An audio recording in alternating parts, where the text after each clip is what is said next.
Hello and welcome back to ALGS Roundup for the Split 2 LAN in 2022. I am your host, Miles or Miloshki, and with me I have Joe or McFlugglemuffin, and we're going to be talking through the round 2 games that have occurred just this afternoon at the Sweden LAN for Split 2 of 2022. Yeah, and we're looking at the top three from each group. In A versus C, which is our main lobby on the Play Apex stream, we have Dua coming in first with 64 points. I mean, that's a bit surprising. Didn't see too much of them in round one, but yet this time they're coming out on top. And then behind them, we have E6, brand new team by name, but not by players. And then Detonator behind them in third with 56 points. And that's, good scores from all of them. As we look towards the B versus D group from Nice Week Stream, we have OG coming in first with 72 points, which is very impressive. But just behind them, Team Liquid. And that is scary. Now, Team Liquid came first in round one, and now they've come second. This is very good from them. And then 4-7 just behind them in third place in Lobby 2 there. So, some good teams up at the top, but also some new faces that we didn't see quite so much of in the first round. Yeah, absolutely. I think something that's really surprised us this tournament so far is that a lot of the big names from North America, such as C9, TSM, NRG, and other teams like that, they've just really not been performing quite at the level we were expecting.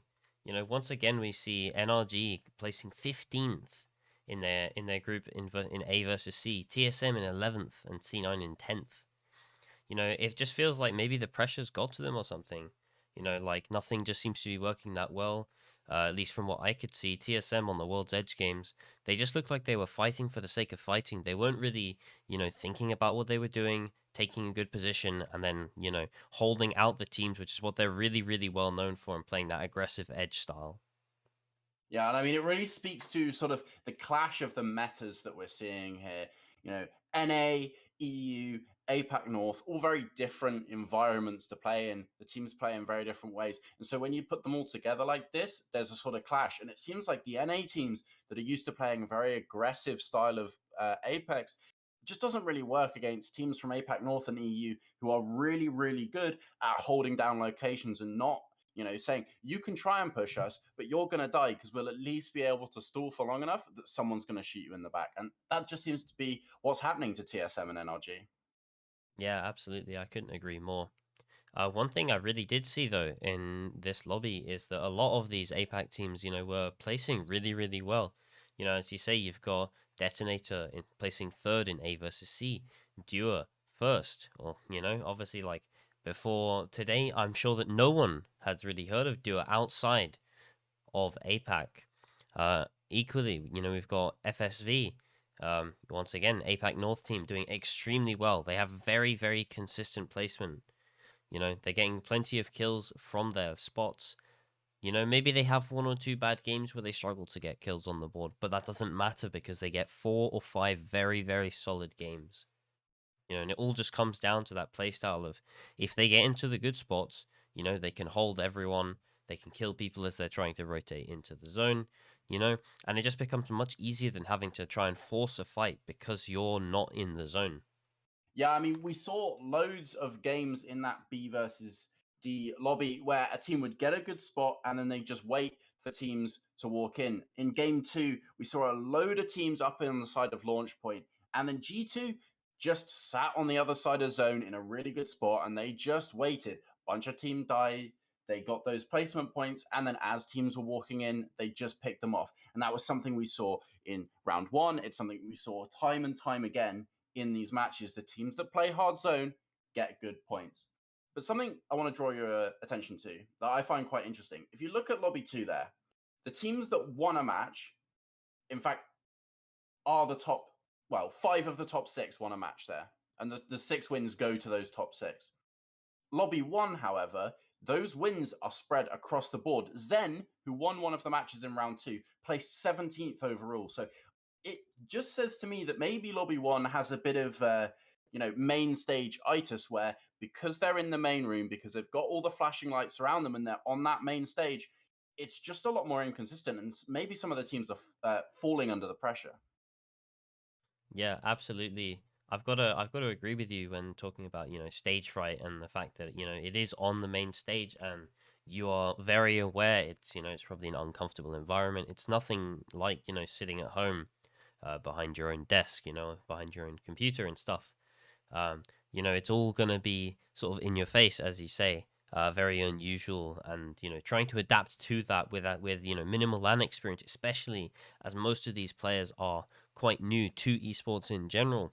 But with Apex, only being 3 years old, which in that time, we've only had realistically 1 to 2 events with any of these players, and I think that it's really showing, like with a lot of these teams that have LAN experience, at least more recent LAN experience. Take, for example, Alliance, out of all of the teams, probably have the most bootcamp experience playing all together in the same room for the entirety of Split 2. Obviously, we've seen plenty of meme clips of them celebrating their wins and stuff, but you've got to say that playing together in the same room, probably really has like a good effect on bonding the team together and making sure that everyone plays at absolute peak performance when together. And honestly, I think my standout performance from this round was game 4 from Alliance. They were holding down the orange, as they call it on the mainstream, or some would call it the nut, outside of Lightning Rod on Storm Point, right up in the top north east of the map. And honestly, they got 14 kills just sitting on that spot as teams pushed them time and time again. And it was really unfortunate that they weren't able to win the game. However, honestly, it was a fantastic effort from all of the boys on the Alliance squad. Yeah, and I mean that's why it's so disappointing to see their match 3 and match 5 results: a 19th place with 0 kills and a 20th place with 0 kills. You know, they came sixth in their lobby overall, which is still a good score, but looking at it, they've got to be kicking themselves, saying if we just did a little bit better in those 2 matches, maybe we're coming in the top 4. Maybe we're breaking in to those really high points. So they're one to watch, I think, going into this set 3 and the rest of the weekend. Alliance are a strong team, but there is an even stronger team that is standing out to me that I mentioned earlier is Team Liquid. And they right now are absolutely terrifying. Maybe the new TSM. Yeah, no, I absolutely have to agree. Team Liquid really, really solid today. Honestly, I can't really fault them for anything that they've done, other than maybe, the occasional miss. For example, in the first game, placing 18th with 3 kills, you know, maybe you can test off drop, but it's not necessarily going to net you, the most mileage for your kills. Obviously, placing higher of will get you, far more in the way of placement. But sometimes it's part of the game. It happens. If you've got a contest off drop, then you've got a contest off drop, and if the third party comes, and you do your very best to fight that off. But sometimes it's not going to go your way. Yeah, and I mean, what's really interesting to me about Team Liquid is, apart from one game, which I'll get onto in a second, they haven't really been standout performers. They haven't been the people that we're talking about.